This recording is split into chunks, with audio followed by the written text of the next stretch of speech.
about 10,000 years ago. So on this big long spectrum, 10,000 years is this red area. And that's how long we've had agriculture. We've been cultivating and growing it on purpose. So if we blow up that little area of 10,000 years to a larger scale, then we can see that's now how long we've had agriculture. But even though we were growing the grains on purpose, there was still only a handful of different grains. There was still just a few species of grains to choose from, and they had been around for a good while. They didn't change very fast. And through the millennia and through the centuries, that didn't really change from the Egyptians to the Romans and so forth until the last 50 years. Now we started hybridizing and changing and playing around with the DNA of those grains, and now we have modern wheat. And we have over 25,000 different types of wheat before we arrived at these modern versions. And if you can see this yellow little line that's just about a pixel wide, that's how long on this 10,000 year scale that we've had that modern wheat. So the point of all that is that even though grains have been around for a long while, we haven't eaten very much grain until we started agriculture, and even then those grains were very, very different from the stuff that we eat today, which is basically an experiment that has lasted a blink of an eye. So now that we have these modern wheats, they are optimized for yield. They have the best yield, they have the best durability, they're resistant to cold and floods and drought. They have the best pest resistance, and they have the best baking properties. They've hybridized, they've developed these to have more gluten and to create more elastic and more fluffy, bouncy bread. What they haven't been concerned about at all is how humans tolerate these grains and how it affects our health. Gluten has gotten almost all the attention when it comes to the pros and cons of grain and bread, but gluten is really a mixture of hundreds of different proteins, and then we can break those proteins down into two classes of protein, where one group is called glutenin, and it's more like strands, and they provide the elasticity. You can stretch the dough. And the other class is called gliadins, which helps the dough rise, helps the bread rise during baking. And the type and quantity of gliadins and glutenins in wheat is unique, and that's why only wheat can make really fluffy bread, and that's why it's so desirable. And a lot of people now, they would say, well, but I don't have celiac disease. I thought that wheat is just something that celiac people should avoid and that everyone else should eat it as a health food. But it's a little bit more to it than that. There's something called intestinal barrier resistance. So it's not like you have a barrier that's on or off. It's not like a door that you just open or close. It's a gradual thing that goes from like 100% of optimal barrier to 0% where it's basically totally leaky and dysfunctional. And if you have celiac disease, which affects about 1% of the population, then your intestinal barrier is already in pretty bad shape. And anytime that you eat gluten, then it makes it worse. So just a smidgen of gluten is just going to put everything on fire. But then there is the group called non-celiac sensitivity that's getting more and more attention because there's a lot of people who notice that they feel bad. They get symptoms, even though they don't test for celiacs. So what's happening here is these people basically go from okay to bad. So whatever your level is, you're compromising it by eating something that increases the intestinal permeability. So if you go from okay to bad, then you're likely to have some symptoms. And there's about 13% of the population that are reporting symptoms. And that's why so many people stop eating gluten and they notice that they feel better. But notice this is self-reported. That means only the people who pay attention and have symptoms severe enough are going to actually tell anybody. So that number in reality is much, much higher. And in my office, we find that wheat is the #1 sensitivity for most people. So what about everybody else? Well, if you have a good intestinal barrier resistance and you eat gluten, you're still going to compromise it. You're still going to affect it, not maybe to the point where you have symptoms, or maybe not to where you're going to notice the symptoms right away. But this is the reason most people will benefit from limiting gluten, whether you notice that it affects you or not. So if you reduce bread or cut it out for 30 days, you're going to reduce the phytates, which means you'll be able to absorb minerals better. If you cut out the bread, you'll also avoid lectins and gluten, so you will improve the permeability. Your leaky gut will get better. You will reduce the inflammation in your gut. Therefore, you'll improve the absorption of nutrients in general because your brush border is going to be allowed to regenerate and heal. And then you will also lessen your chances of autoimmunity, of irritable bowel syndrome, and just about any other digestive complaint that you have. Most of them are going to be likely to improve. It's not the only thing that can disturb your gut, but it's one of the absolute most important ones. And furthermore, you will improve your leptin and insulin signaling function. Therefore, you will reduce the tendency or the degree of type 2 diabetes. You will reduce your risk of heart disease. You will probably reduce your blood pressure. And because of leptin signaling better, you'll have less cravings and better satiety.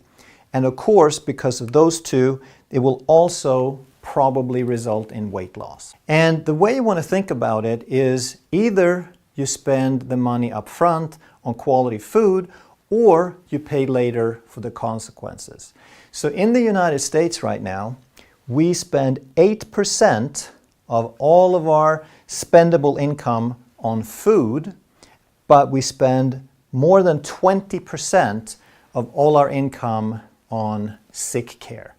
So we're super cheap about feeding ourselves, so we get really sick and then we pay for all that sick care, but it's not really solving the problem. It's just patching it up and keeping us alive. And if you get your bread from a grocery store, it's probably going to have some additives in it because they love to put things in there like seed oils and trans fats and various forms of chemicals like dough conditioners and emulsifiers and preservatives. And one in particular is potassium bromate that is banned in a lot of countries. So by giving up the bread for 30 days, you will get additional benefits in terms of less toxic burden. And the organs that are going to thank you the most are your liver and your kidney. Now let's dig in a little bit on the stuff that gets really confusing to most people, like the different types of bread. Some supposed to be bad and some supposed to be good. And a lot of people don't even realize that white and wheat is the same thing, it's just processed differently. They're not different types of grain, it's all wheat. Now, if it's white, that means it's processed and they peel off the bran and they take away the germ and they only keep the inside called the endosperm, which is where the starch and the gluten is. If they make a whole grain bread, whole grain wheat, then they use the whole kernel and they grind it all down. But what does that mean in terms of the items that we talked about, the blood sugar, nutrients, etc.? Well, for blood sugar, white and wheat, processed and whole grain is going to be roughly the same. I know that you've heard differently because they're trying to promote the whole grain as healthy, but there's like a 1% difference between the two. It's so slight that they're really the same. When it comes to nutrients, then the white is much worse. It's kind of on the level of processed sugar. It's white sugar, white flour. It's the white trash. It's been processed. They've taken away the things that will spoil. So when they process it, they take away the germ and they take away the bran. So now you don't have any minerals, you don't lose a lot of the vitamins, and you lose the fiber. But then we have to account for the anti-nutrients, the things that prevent you from absorbing the nutrients in there. And now the wheat is worse. But of course, that doesn't really matter much because the white didn't have much nutrients to start with after we process it. Then we get to the celiacs and gluten effects, and they're about the same because all the gluten is in the middle that you keep when you make the white bread. As far as allergies and lectins, now this is actually a lot worse with the whole grain because most of the defenses of the plant, the lectins, are in the shell, on the surface. And therefore, if you eat the whole grain, there's also going to be more things to be sensitive, more things to be allergic to. But obviously, when it comes to fiber, the whole grain is going to be better because the white hardly has anything anymore. Now, I'm not a fan of white flour, white bread, by a long shot, because it's barely better than white sugar. But if we talk about the real reasons that most people would benefit from avoiding bread, other than the glucose, which is about the same, the other important aspects are reactions to gluten and allergies and lectins. And when we look at those, they're either same or worse for the whole grain wheat. So you really want to avoid white, but wheat might be even worse. But all of this so far has been about modern hybridized wheat, which is what most people get. If you go out of your way and you look for some of these ancient grains, how are they going to compare? Well, blood sugar-wise, they're going to be much better because the ancient grains had a lot more protein.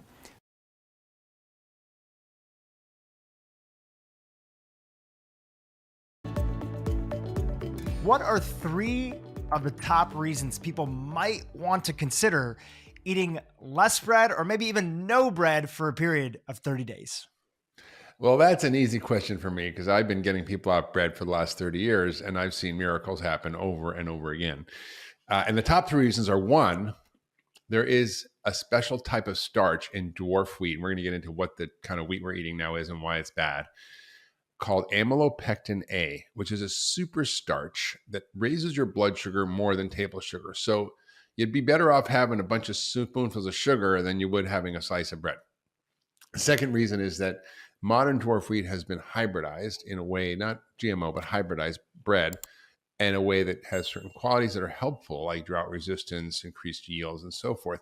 But it actually, when you breed plants together, they add their chromosomes. It's not like you get, 23 from your mom and 23 from your dad, you get 46. It's like 46 plus 46 is 92. And what that does is that creates more proteins. And it turns out that the modern wheat has way more gliadin proteins, way more gluten essentially, and different kinds of gluten proteins that are very inflammatory. So this is why we're seeing an increase in celiac, an increase in non-celiac gluten sensitivity and wheat sensitivity. And the third is it's often sprayed at harvest with glyphosate, which is a weed killer that they use to desiccate the wheat to make it easier to get the grains off. And it's not a GMO food, but it actually gets the harm of glyphosate right at the end. And that causes damage to your microbiome. It basically kills your microbiome, and it also may be linked to cancer. So there's 3. There's a lot more reasons I can get into, but those are the top 3. Give us a little bit of background. When did wheat and specifically bread start becoming a staple inside of our diet? And was there ever a period of time where bread was a lot better for you compared to the wheat and bread that we have today? For sure. I mean, in the Bible it says, bread is a staff of life. We've been eating bread forever, ever. But the Sumerian wheat that our ancestors ate was quite different than the wheat we're eating today. How it's grown, how it's processed, how it's milled. And I mean, we didn't even have refined grains until the flour mills back in the 1800s. So we never ate refined grains. And so there's been a real change in our bread consumption and the quality of the bread. And then we had the dwarf wheat advance, which was a great advance to actually scale up production globally and increase yields and all sorts of benefits. But the downside of it was that it ended up being like a super starch. So it ends up being worse than table sugar for your blood sugar. And that drives so much of the obesity epidemic and carbohydrate intolerance and prediabetes. And it's, not just the sugar in our diet, it's a lot of the flour, which is about 133 pounds of flour per person per year. And that drives this catastrophic metabolic phenomena that we see in our society today, where 88% of Americans are actually metabolically unhealthy. That means they have prediabetes at some degree, high blood sugar, high cholesterol, high blood pressure, which are all driven by starch and sugar. And we used to think that fat was bad, and it's sort of a legacy of why we started to get into this sort of carbohydrate binge. Essentially, was based on very poor science in the 60s that showed that fat was the cause of heart disease. But it really was very poor science. It was observational data. It was cherry-picked data. They actually didn't look at the randomized controlled trials when they came up with the dietary guidelines, which actually didn't show that it was harmful, that fat was harmful. So back in the 70s, we were finally looking at the link between diet and disease in America. And the McGovern report, George McGovern created dietary guidelines for Americans, which basically stated that we should be cutting out the fat and increasing the carbohydrate content of our diet. And then we got the food pyramid in 1992, which we should have 6 to 11 servings of bread, rice, cereal, and pasta a day, which is, when you look at the graphs of that period of time and the obesity pandemic, we see now the epidemic, we see that is exactly when the hockey stick rise in obesity and diabetes came in. So it's the worst possible thing that happened to us. And, we really need to think about how we should, if we're going to eat carbohydrates or bread, we have to rethink bread entirely. You recently did an episode on your podcast about insulin and how it's a big driver behind a lot of what's going on and just what you just covered. Can you do a little bit of a review of that, and how does bread fit into that context? So when you look at modern bread, it's extremely finely milled flour with a lot of surface area. So when you consume it, it's quickly absorbed, just like sugar. And in fact, I guess it's worse than sugar in terms of its glycemic index. And that causes you to spike insulin levels. After your blood sugar goes up, your insulin spikes. And that insulin spike causes a cascade of phenomena that leads to all the chronic diseases we see: heart disease, cancer, diabetes, Alzheimer's, and much more. Infertility. I mean, I could go on, acne. and that phenomena of insulin resistance is driving inflammation in the body. It causes you to store fat around the middle. It causes you to crave more carbohydrates in food. It causes you to eat more overall. It slows your metabolism down. It really is a hormonal immune catastrophe. And that's really because of the kind of flour we're eating. So we really need to cut that out if we want to stay healthy. Because basically when you're eating modern white flour, it's just completely devoid of any nutrients. And the reason they call it enriched flour is because when they first started making it and people started eating it, they would get massive nutritional deficiencies because of the lack of the B vitamins that are in the whole grain. So they would get thiamine deficiency, berry, pellagra, and it was a terrible time of vitamin deficiency. And it was because of the refining of the flour. That's how we began to actually discover the vitamins, because when we started milling the flour so fine, whether it was rice or whether it was other grains or flour, we saw this massive rise in really serious nutritional vitamin deficiencies. So the question becomes, what's a bigger issue inside of the bread? Is it the gluten? Is it, as you were sharing before, the glycemic index? What is the bigger problem that's there when it comes to bread? I think it's twofold. One is the definitely the sugar content. So people don't think of, oh, I'm eating a bagel or I'm having a piece of bread with dinner, then I'm actually harming myself. But the truth is we are really harming ourselves when we have white flour. Day in and day out. Yeah, People have it here yeah, and there. It's one thing, but you're talking yeah, about having it day in and exactly. day out, and often for multiple meals in a day. Exactly. We exactly. I mean, like I said, we eat 133 pounds of flour per person per year. That's like a little, like a third of a pound a day, basically, or a little more, right? That's a lot of flour. The second is just this phenomena of increased gliadin proteins in gluten, and the number of gluten proteins that are inflammatory. And that it combined with all the other stressors in our life that cause leaky gut, from environmental toxins to food additives to chronic stress to microbiome changes and antibiotic use and other medication. We're in a situation where we're seeing rampant leaky gut. And gluten is one of the biggest drivers of leaky gut because it creates a um, damage to what we call the tight junctions, which are uh, the little sort of Lego block kind of things that put the cells together. And when you consume gluten, this is work by Alessio Fasano from Harvard, who discovered that it increases a compound called zonulin in the body, in the gut. Zonulin is a very important molecule that will cause a weakening of the tight junctions, and it can be helpful. Like, if you get certain infections or diseases, you want to flush the gut out. But this actually creates this chronic leaky gut, and you absorb all the bacterial toxins and food proteins, and you can get inflammation in the body and autoimmune disease and allergies and much worse. So I think that those two things, both the sugar content and the leaky gut damage from gluten and bread, are the two biggest real threats. Just to expand on leaky gut a little bit, what are some common signs or signals or symptoms that people might be going through in their life that could be an indication that they're struggling with leaky gut? Yeah, I mean, all of us to some degree have some permeability in our gut, and the more wheat we eat, the more permeable it is. But not all of us are sick, and it's a subtle dynamic that we have to be in balance with. However, if you are suffering from allergies, autoimmune disease, asthma, migraines, irritable bowel, reflux, all these chronic illnesses, they really can be linked to leaky gut. Even obesity, heart disease, dementia, all of those things can be linked to damage in leaky gut because it's inflammation. But anything that causes inflammation will cause you to have these chronic illnesses. So leaky gut and the inflammation that's a consequence of that, plus the effect of the sugar content of bread on our biology, are the two biggest threats that we face today from eating bread. The biggest issue is we're eating too much processed food. 60% of our diet is processed food. 67% of kids' diet is processed food. Most of it's starch and sugar. And that is what we should be focusing on, getting people off of eating and eating whole, real foods. Take us through like week 1, week 2, week 3. What is the typical person might notice that would happen inside of their body when they are stopping bread for 30 days? Great question. Well, I think really you can break it down into different phenomena, right? So there's the effects of the sugar and starch. There's the effects of the gluten. There's the effects of glyphosate and some other things that are in bread.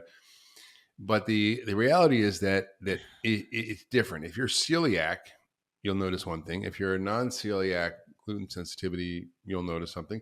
And if you are just sort of wheat allergy, you might notice something different. If you don't have any gluten intolerance, but you're eating it, and it's affecting you from the carbohydrate perspective, you're going to notice all sorts of things. So everybody's different. Most of the bread we eat is from regular wheat, dwarf wheat flour. It's highly refined and it's quickly leavened, and it's made into all kinds of bread products that often have added sugar and high fructose corn syrup, and it's bad. No one should ever really eat that. What factor does Roundup play in the quality of wheat, and does it impact any other crops? I'm assuming that they mean Roundup, glyphosate being applied to crops, especially to wheat. Yeah, well, glyphosate is also known as weed killer. Roundup. It's used on certain GMO products like soy and corn, but it's basically on 70% of agricultural products. 70%, which is just a staggering number. It's the number one agrochemical used globally. It's been linked to significant damage to the soil microbiome, which our health is linked to, as well as our own microbiome. And then also is very much linked to cancer. And there's been 14,000 lawsuits and billions of dollars in settlements because of its link to lymphoma and other cancers. So from my perspective, it's not used on all wheat, but it is often used at harvest to actually drive an easier harvesting process where they desiccate, basically exfoliate the wheat, and all you've got left is the grain, and all the leaves and stuff is gone. So it makes it easier to handle. But the unintended consequence is that it's destroying the microbiome of the soil, which is needed to create, nutritional density in the plants. Because if your soil is dead, the microbes and the organic matter in the soil that you're killing are necessary for the plants to extract the nutrients from the soil. So you can look at sort of broccoli today, and it's half as nutritious as it was 50 years ago because of this sort of damage to the soil. And you can see, when you eat foods that are not rich in protein and fat, and you're eating rich in starch and sugar, your sugar is going to be up and down like a roller coaster all day long. But if you actually combine protein and fat with your meals, not just carbohydrates, you're going to actually even that out and have a much better balanced blood sugar, and you won't be hungry and craving. So I think we really have to understand that we can't be eating a lot of starch and sugar all day long, because we're just going to want more and more and more. And that's what it's designed to do. It really flips your brain into craving more carbohydrates, more sugar. And so it's really a process of shifting your biology to actually more accommodate fat and protein than accommodating sugar and carbohydrates and starch from bread. Extremely fine flours that we use in this country to make bread are extremely dangerous. Look, if you like, oh, well, I don't care, I'm just going to drink Coke all day. Well, then fine, and eat bread. But think whenever you eat bread, think like you're drinking a Coke, and think twice about what that does to you. So I would be very cautious about it.